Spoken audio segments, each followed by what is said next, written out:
मस्जिद मोट south extension part 2 में स्थित है। लोधी कालीन इस मस्जिद को मस्जिद मोट के नाम से जाना जाता है।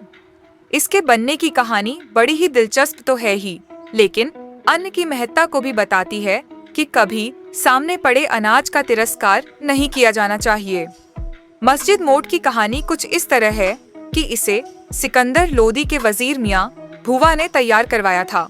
कहते हैं कि वह सिकंदर लोदी के साथ प्रार्थना करने के लिए नजदीक ही बनी एक मस्जिद में आया था।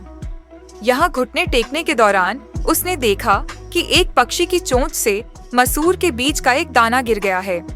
उन्हें लगा कि इस दाने को व्यर्थ करने की बजाय अल्लाह की सेवा में लगाया जाना चाहिए।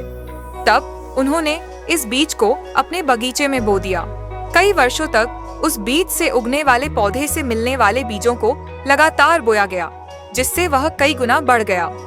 वजीर ने अंत में फसल को बेचकर पैसा कमाया और सुल्तान की अनुमति से उससे साल 1505 में मस्जिद का निर्माण करवाया। यही वजह है कि इस मस्जिद का नाम मस्जिद मोट रखा गया। वजीर मियां भुवा ने मस्जिद का निर्माण करवाने की बात सुल्तान सिकंदर लोदी को बताई तो वजीर की चतुराई और अनाज बचाने की ललक से वह इतना प्रभावित हुआ कि इस मस्जिद के निर्माण की नींव रखने के लिए खुद आया था। मस्जिद की वास्तुकला मस्जिद मोट को बलुआ पत्थर के एक ऊंचे चबूतरे पर बनाया गया है। इस मस्जिद का लेआउट पूरी तरह चौकोर है। यहाँ आपको मेहराबों के डिजाइन में मुगल व हिंदू कला का बेजोड़ नमूना देखने को मिलेगा।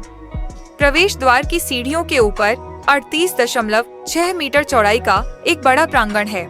आंगन के भीतर पश्चिम तरफ मुख्य मस्जिद है। इसमें आयताकार प्रार्थना हॉल है। 2 मंजिला इस मस्जिद में अष्टकोणीय छतरियां हैं। पश्चिम की ओर बुर्ज है। मस्जिद में 3 गुंबद हैं। बीच का गुंबद सबसे बड़ा है। मेहराब ईरानी डिजाइन में लौरा नक्काशी में बनाए गए हैं, जिनमें कुरान की आयतें लिखी हुई हैं। सफेद संगमरमर से पैनल बनाए गए हैं। साथ मस्जिद की दीवारों पर रंग बिरंगी टाइलें भी देखने को मिलती हैं।